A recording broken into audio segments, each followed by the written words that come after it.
Hey guys, Vin here, and I have a video response to an email that I got the other day.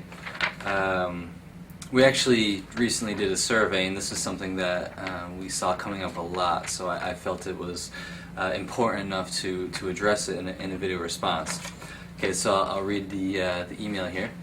Hi Vin DiCarlo and team. There is something lacking in dating science. I can't find what I'm looking for. Info on 9's and 10's.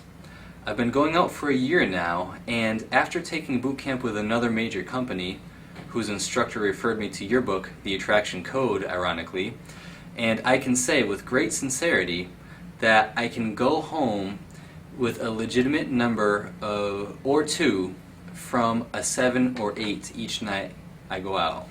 That's really good. What I like about that is that you're getting some consistency, which I think is really important. Now, I do want to interject here for a bit and talk a little bit about the psychological differences between a girl that's a 7 or 8 and a girl that's a 9 or 10. Now, all these women from even 5s and 6s on up, but especially at the higher end of that, get male attention. Now, how it differs is not just the quantity of male attention, but also the nature of the male attention.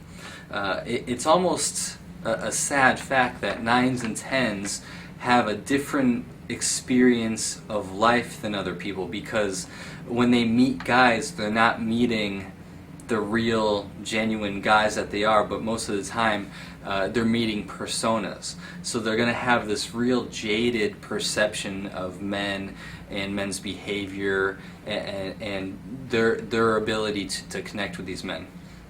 Okay, now,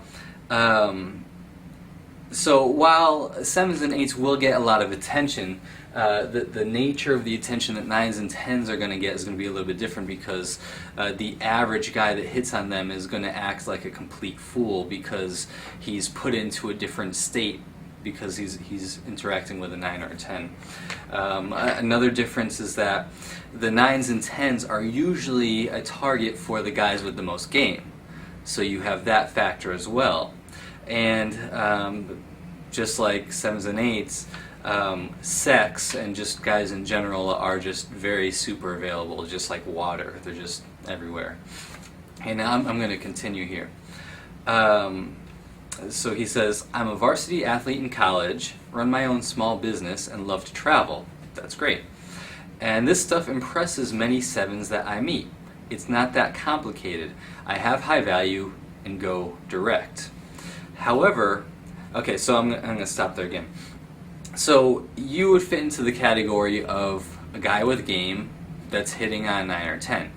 But the important thing is that this is fairly common to them.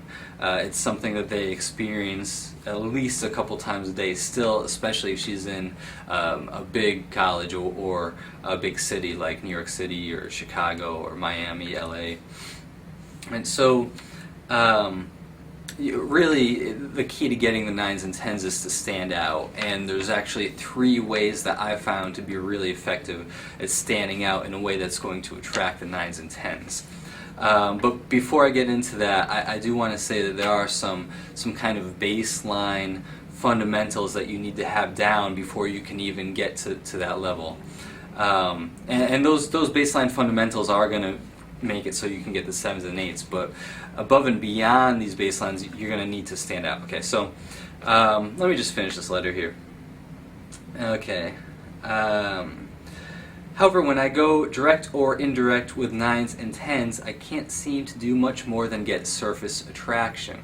Okay, I'm going to talk about why that is in a second. I've had a few solid numbers from these girls, but that's it. I've considered re-examining my social circle and going that route, but I also feel that I should develop the ability to cold approach 9's and 10's. Do you have any products or advice about 9's and 10's? Like I say, I can hold set and not get blown out by them, but I'm not getting them to qualify themselves to me yet. Any help or products you guys can recommend are appreciated. Thanks, Nick. And also there's a PS, which is complimentary, so I'm going to read it. A note on your book, the attraction code. I bought this book when I began with pickup, and I enjoyed how it was written in simple, non-pickup terms that I could relate to. I also felt that the case study solidified everything else that was written. It was a book I could relate to and recommend to others. Thank you very much for the compliments, Nick. Now, I'm going to talk about a couple things here because there's some things that are really important. You're only getting surface level attractions with 9's and 10's, and that's a good start. Okay, now there's baseline of things that need to be. If you're watching this and you're not able to at least get into conversation and get the surface level attraction, then you're probably missing some of the baseline fundamentals. Okay, and I made a note of them here so I don't forget any.